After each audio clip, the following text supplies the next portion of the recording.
नाग पंचमी की कथा। श्री शिवाय नमस्तुभ्यम। हर हर महादेव। आप सभी को नाग पंचमी की ढेरों शुभकामनाएं। आप सभी का दिन शुभ और मंगलमय हो। अब आइए श्रवण करते हैं नाग पंचमी की पौराणिक कथा। नाग पंचमी की पौराणिक कथा के अनुसार सालों पहले एक नगर में किसी सेठ के साथ बेटे रहते थे। सभी की शादी सेठ ने समय रहते करवा दी। सातों बहू मिलकर घर का काम भी किया करती थी। उन सभी में से सेठ की सबसे छोटी बहू बहुत संस्कारी थी। एक दिन यूं ही काम करते हुए घर की बड़ी बहू ने अपनी देवरानियों से कहा कि घर को लीपने के लिए पीली मिट्टी नहीं है, जंगल जाकर मिट्टी लानी होगी।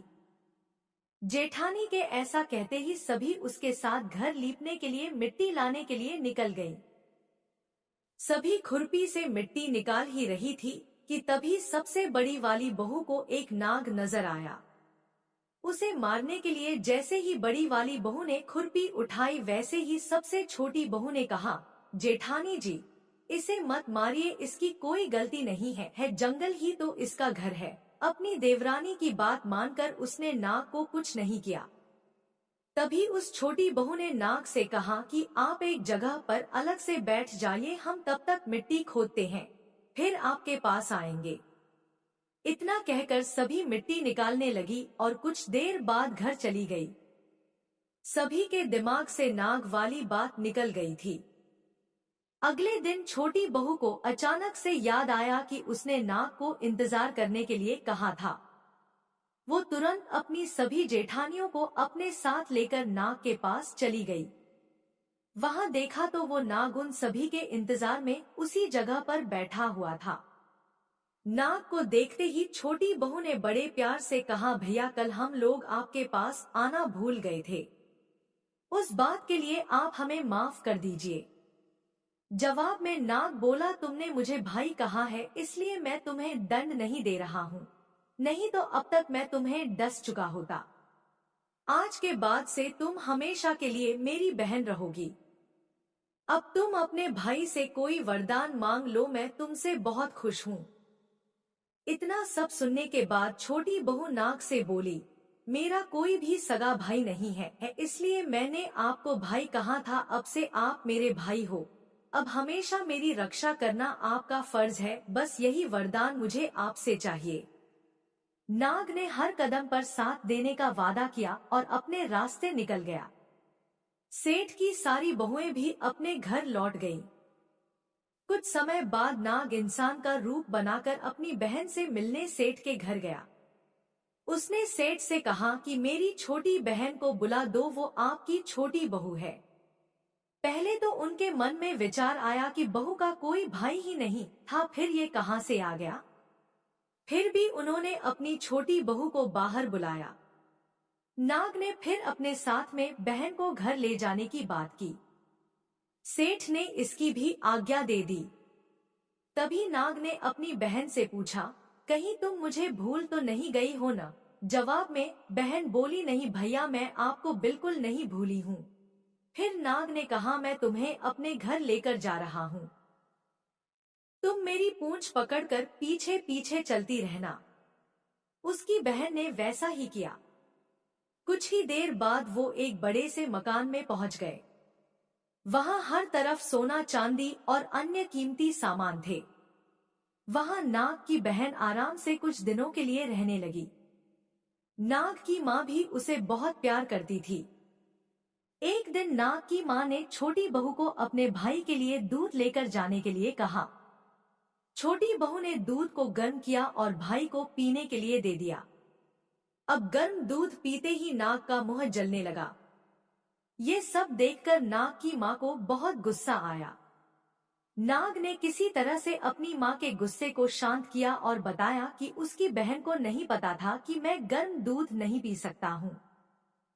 अब नाग के परिवार के साथ कुछ समय बिताने के बाद सेठ की छोटी बहू अपने घर जाने को तैयार हुई। नाग ने अपनी बहन को खूब सारी दौलत और आभूषण देकर विदा किया।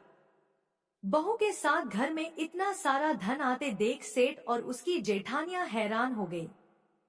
एक दिन नाग की बहन को घर की बड़ी बहू ने कहा कि तुम अपने भाई से और सोना चांदी लेकर आओ, उसके पास तो खूब पैसा है, वो तुम्हें मना नहीं करेगा। छोटी बहू ने अपने भाई नाग को यह बात बताई। इसके बारे में पता चलते ही नाग ने अपनी बहन का घर तरह तरह के आभूषणों से भर दिया। सभी जेवरातों में से एक हीरे का हार बेशकीमती था। उस हार को जो भी देखता वही उस पर मोहित हो जाता। धीरे धीरे उस हीरे के हार की खबर राज्य की रानी तक पहुंची। उसने छोटी बहू से हार लेकर खुद अपने पास रख लिया। दुखी होकर सेठ की छोटी बहू ने अपने भाई को इसके बारे में बताया। गुस्से में उसके नाग भाई ने रानी के गले के हीरे के हार को नाग बना दिया। इससे डरकर रानी ने एकदम हार को अपने गले से उतारा और सेठ की छोटी बहू को महल में बुलवाया। उसके महल पहुंचते ही रानी ने छोटी बहू को बताया कि कैसे हार उसके गले में नाग बन गया था और उससे इसकी वजह पूछने लगी। तब सेठ की छोटी बहू ने बताया कि नाग भाई ने यह हार सिर्फ मुझे पहनने के लिए दिया है। इसे कोई दूसरा इंसान अगर अपने गले में डालेगा तो यह तुरंत सांप बन जाएगा। इस बात को सही साबित करने के लिए रानी ने सेठ की छोटी बहू को सांप बन चुके हार को पहनने के लिए कहा। छोटी बहू ने जैसे ही नाग बने हार को गले में डाला तो वो दोबारा हीरे के हार में बदल गया। महारानी ने ये सब होते हुए खुद अपनी आंखों से देखा और हैरान रह गई। अब उसे सेठ की छोटी बहू की बात पर यकीन हो गया। उसने हार छोटी बहू को अपने साथ लेकर जाने के लिए कहा। इतना सब होने के बाद रानी ने सेठ की छोटी बहू को कुछ सोने की मुद्राएं देकर महल से विदा कर दिया। अब सेठ की छोटी बहू घर में सोने के सिक्के लेकर पहुंची। यह सब देखकर सेठ की बड़ी बहू को जलन होने लगी। उसने सोचा कि क्यों न ऐसा कुछ किया जाए जिससे देवरानी परेशान हो जाए। उसने अपने देवर से पूछा, आखिर तुम्हारी पत्नी को इतने आभूषण, धन, ये सब कुछ कैसे मिल रहा है? तुम्हें उस पर ध्यान देना चाहिए।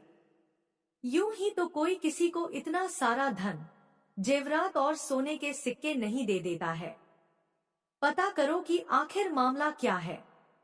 भाभी से अपनी पत्नी के बारे में इतना सब सुनने के बाद उसके मन में अपनी पत्नी के लिए शक पैदा हो गया। उसकी हर बात को वो शक भरी निगाहों से देखने लगा। एक दिन इस बारे में उसने अपनी पत्नी से बात की। खुद के लिए अपने पति से ऐसा सब सुनने के बाद वो दुखी हो गई। उसने सीधे अपने नाग भाई से मुलाकात की और अपने पति द्वारा कही गई सारी बातों के बारे में बता दिया। अपनी दुखी बहन को देखकर नाग को भी गुस्सा आया। फिर क्या था, नाग सीधे अपनी बहन के पति से मिला और बोला कि अपनी बहन को जेवरात और दूसरे तोहफे मैंने दिए हैं, तुम्हें उस पर किसी भी तरह का संदेह करने की जरूरत नहीं है। वो बहुत ही अच्छी है और अगर आगे से कभी भी तुमने उसे कुछ गलत कहा या उस पर शक किया तो मैं तुम्हें जिंदा खा जाऊंगा। नाग से ये सब सुनने के बाद सेठ के बेटे ने उससे माफी मांगी और कहा कि आज के बाद से मैं ऐसी बातें बिल्कुल भी नहीं करूंगा। आप मेरे ऊपर गुस्सा मत कीजिए। मैं आपकी बहन को किसी भी तरह का दुख नहीं होने दूंगा। इतना कहकर वो सीधे घर गया और अपनी पत्नी से भी माफी मांगी। उसके बाद दोनों खुशी खुशी साथ में रहने लगा। इसी तरह सेठ की छोटी बहू हर तरह की मुसीबत में अपने भाई को याद करती और वो उसकी परेशानी को दूर कर देता। इसी तरह नाग पंचमी का त्योहार शुरू हुआ और सभी महिलाएं नाग को अपना भाई मानकर पूजते हुए उन्हें दूध पिलाने लगी।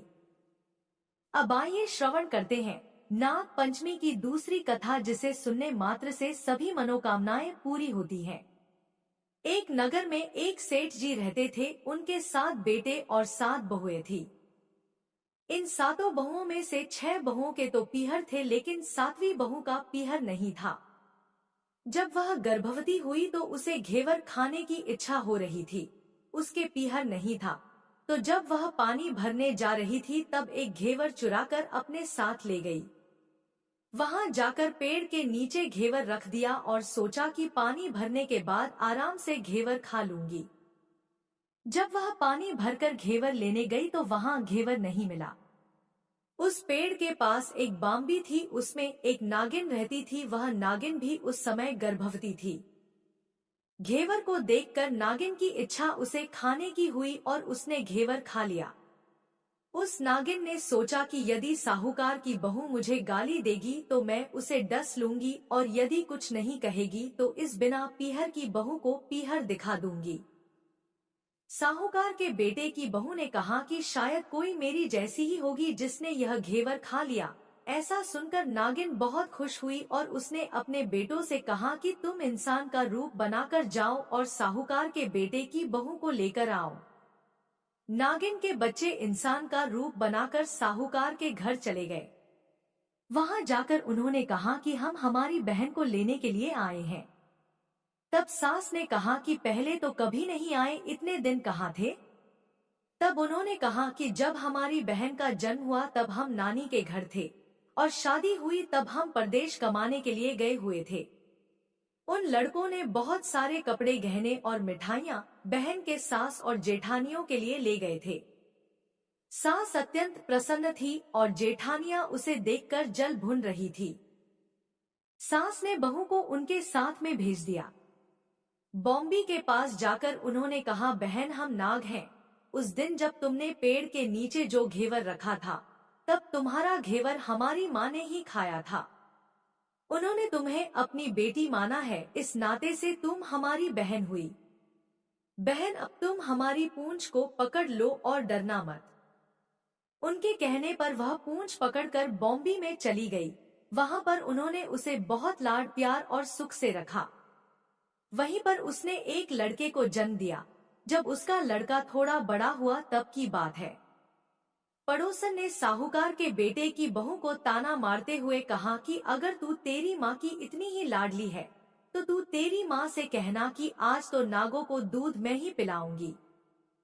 पड़ोसन का ताना उसे सहन नहीं हुआ। वह माँ से जिद करके नागों का दूध ठंडा करने लगी।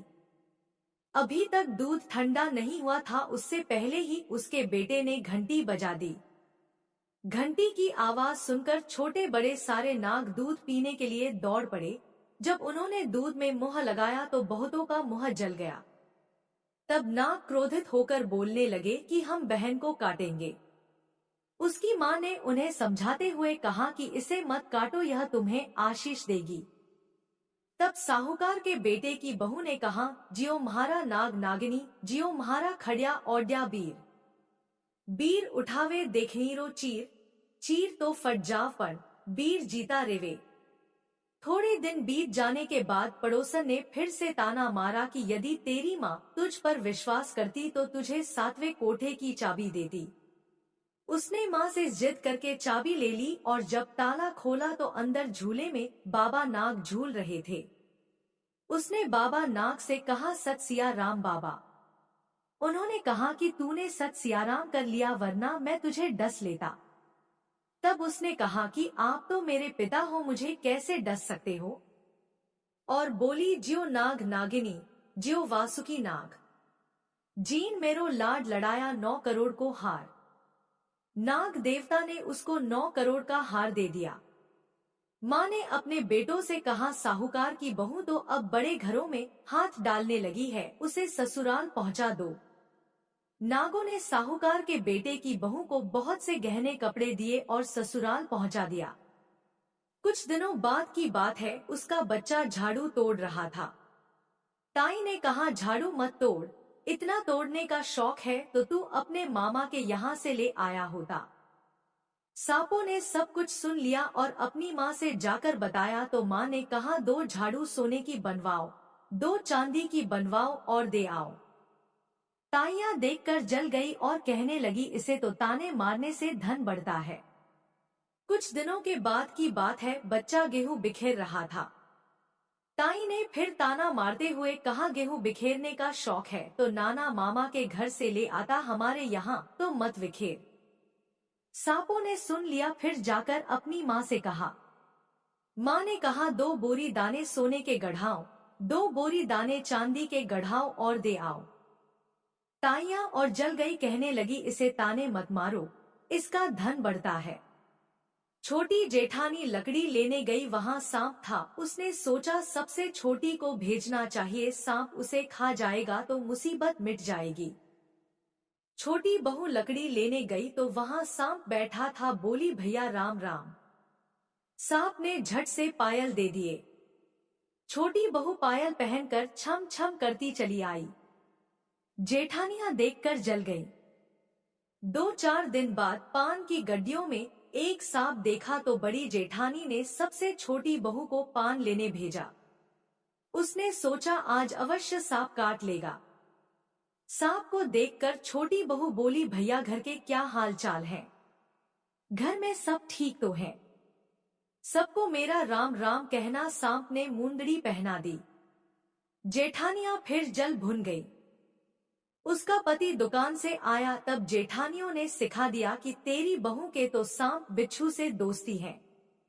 साहूकार का बेटा अपनी बहू से रात को कहने लगा, सच सच बता सांप बिच्छू तेरे क्या लगते हैं, जो तुझे काट खाने के बजाय गहने देते हैं? बहू ने कहा, वो तो मेरे भाई भतीजे लगते हैं।